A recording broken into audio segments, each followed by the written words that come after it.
कर उनका सम्मान कर रहे हैं और प्रति उत्तर में भी उन्हें माननीय मुख्यमंत्री महोदय जी की ओर से बहुत आशीर्वाद दिया जा रहा है। मध्य प्रदेश में भी गणतंत्र मुखर हुआ, प्रभावी हुआ। प्रधानमंत्री माननीय नरेंद्र मोदी जी के समर्थ, सक्षम, भव्य और दिव्य भारत के निर्माण के स्वप्नों को माननीय मुख्यमंत्री जी के कुशल नेतृत्व में मध्य प्रदेश सरकार सच्चे अर्थों में साकार कर रही है। मध्य प्रदेश में विकास और लोक कल्याण के जज्बे जुनून ने रफ्तार पकड़ी हुई है।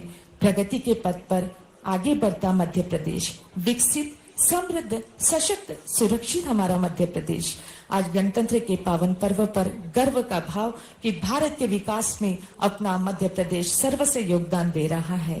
माननीय मुख्यमंत्री जी के नेतृत्व में साथ शिक्षा, औद्योगिक, कृषि सभी आध्यात्म के क्षेत्र में मध्य प्रदेश विकास पथ पर अग्रसर होते भारतीय गणतंत्र को मजबूती प्रदान कर रहा है।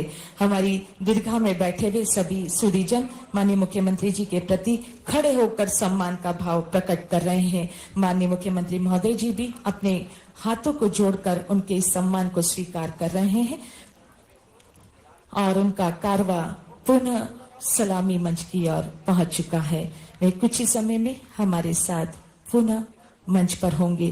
परेड निरीक्षण की सनातन परंपरा का निर्वहन कर माननीय मुख्यमंत्री महोदय जी का यह वाहन पुनः मंच पर और इस निर्वहन को संपन्न कर माननीय मुख्यमंत्री महोदय जी पुनः मंच की ओर अग्रसर हैं।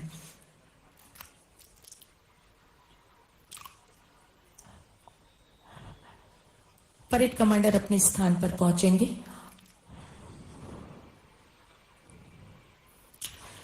वेद ऋचाओं से गूंजा है जिसका अंबर नीला, जहां राम घनश्याम कर गए युग युग अद्भुत लीला, जहां बांसुरी बजी ज्ञान की जागा स्वर्ण सवेरा, यही भारत देश है मेरा।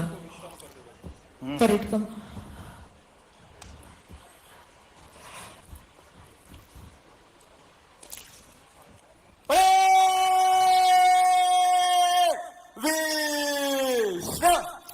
माननीय मुख्यमंत्री महोदय जी से अनुरोध अपना संदेश हम सब के लिए उद्बोधित करें।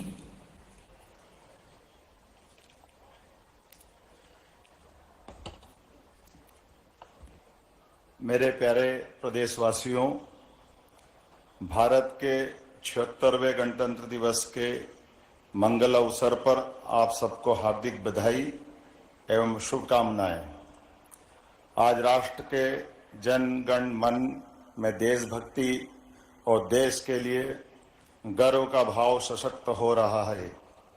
यशस्वी प्रधानमंत्री श्रीमान नरेंद्र मोदी जी के नेतृत्व गुण के फलस्वरूप यह संभव हुआ है। आज संपूर्ण विश्व में भारत की गरिमा और साख बढ़ रही है। गणतंत्र दिवस की वर्षगांठ पर राष्ट्र की स्वतंत्रता के लिए शहीद राष्ट्रभक्तों और ज्ञात अज्ञात सेनानियों के चरणों में विनम्र श्रद्धांजलि।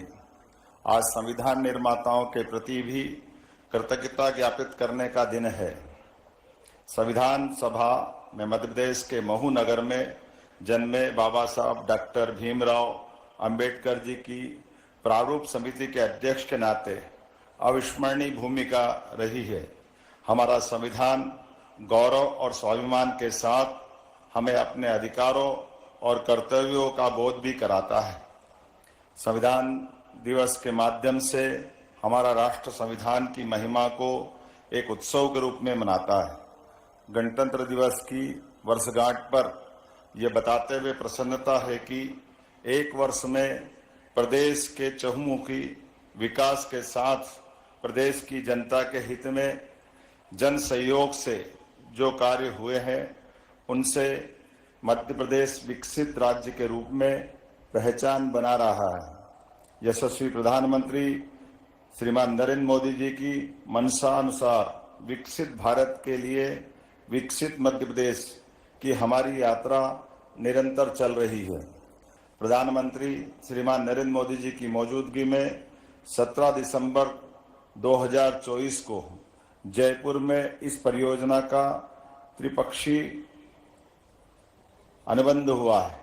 परियोजना के माध्यम से कुल 6,73,000 हेक्टेयर क्षेत्र सिंचित होगा। प्रदेश की भीतर भी नदी जोड़ो अभियान को क्रियान्वित करने की दिशा में उल्लेखनीय काम प्रारंभ हुए हैं। नदी जोड़ो अभियान हमारे अपने प्रदेश के राज्य के अंदर भी और राज्य के बाहर भी दोनों तरफ से समान रूप से किया जा रहा है। राज्य के बाहर पार्वती, काली सिंध, चंबल परियोजना जो राजस्थान के साथ हमारा 20 वर्ष से ज्यादा समय से उलझा हुआ मसला था, उसको सुलझा करके हमारे देश के राज्यों के अंदर सौहार्दपूर्ण वातावरण का एक नया अध्याय गढ़ने का प्रयास हुआ है। इसी प्रकार से बुंदेलखंड की धरती को केन बेतवा लिंक योजना के माध्यम से पूरे क्षेत्र में मध्य प्रदेश और उत्तर प्रदेश की धरती पर आपस में मिलकर के बुंदेलखंड के प्यास मिटाने के साथ साथ समृद्धि के द्वार भी खोलने का प्रयास हमारी सरकार के द्वारा किया गया है।